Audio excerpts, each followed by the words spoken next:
Salamat sa bagong araw, Lord. Panginoon, maraming salamat sa bagong araw na ito. Maraming salamat sa masarap na tulog. Maraming salamat sa masarap na pahinga. Alam ko po, Panginoon, na ako'y binantayan ninyo at inalagaan ng buong magdamag.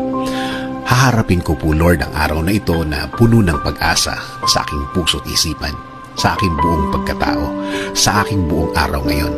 Alam ko po, Lord, na hindi mo ako iiwan ngayong araw na ito at patuloy niyo akong sasamahan at bibigyan ng guidance. Maraming salamat dahil ginising mo ako ngayong umagang ito at alam kong ang araw na ito ay magiging blessed dahil andyan ka, Lord. Punuin niyo po, Lord, ng kasiyahan o joy ang aking puso. Ipaalala niyo po sa akin kung gaano ako ka-blessed sa araw na ito.